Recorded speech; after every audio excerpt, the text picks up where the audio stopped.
Olá pessoal, tudo bom com vocês?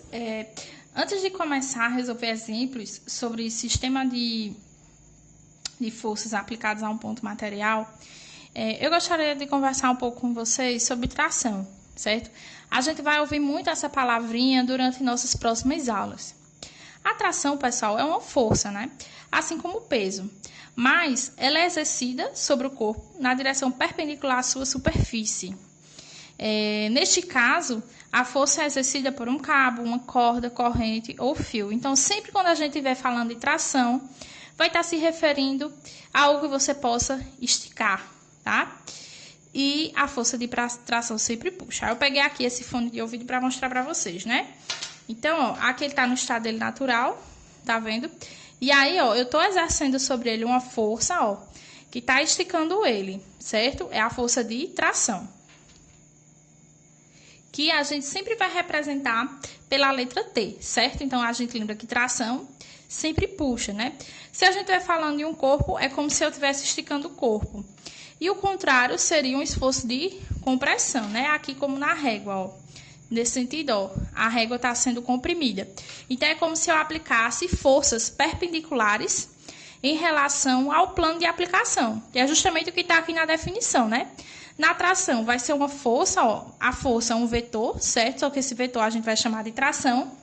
E aí, ó, de forma perpendicular, ou seja, fazendo um ângulo de 90 graus com a superfície de aplicação, né? Ele vai tracionar, vai puxar. Aí, aqui eu coloquei dois exemplos, só para que vocês vissem, ó. Nesse caso aqui, vamos supor que tem uma força, né? Outra cordinha aqui, ó, puxando esse sistema para cá. O que é que vai acontecer, pessoal? É como se eu imaginasse esse fonezinho, né?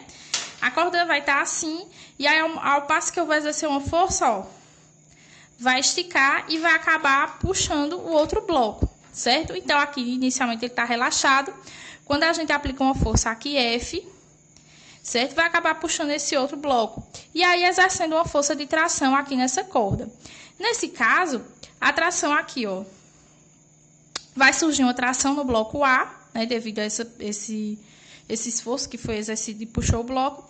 E também vai ter uma tração no bloco B, certo? A gente vai visualizar isso bem melhor no nosso exemplo. Como é que a gente vai determinar essa tração? Pessoal, sempre a gente vai, primeiro, desenhar o diagrama de corpo livre, que, como a gente já comentou na aula, é aquele desenho onde eu vou representar todas as forças que estão atuando no sistema. No caso de só ter um bloco no problema, por exemplo, então você vai desenhar o diagrama de corpo livre só desse bloco. No caso de haver mais de um, pessoal, a gente vai precisar isolar os blocos e fazer esse diagrama de corpo livre separadamente. O que a gente vai precisar observar? A gente vai precisar observar quando as trações forem iguais, certo? Para poder resolver nossos problemas mais tranquilamente. Segundo passo, a gente vai escrever as equações para determinar a força resultante.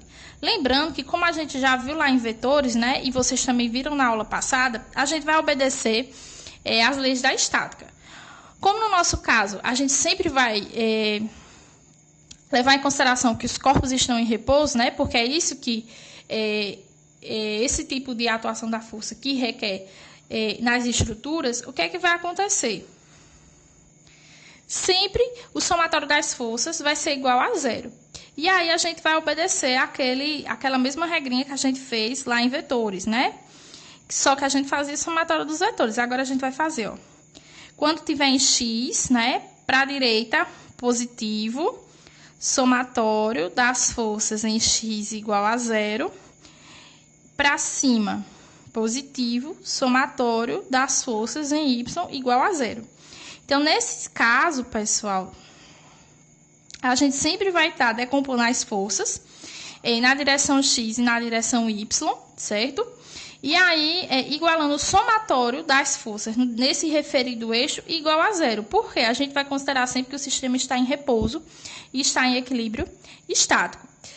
Dito isso, a gente pode começar a resolver nossas questões e vocês vão acabar esclarecendo bem mais as dúvidas a respeito desse assunto, tá bom, galera? Vamos lá, a gente se encontra na nossa próxima questão.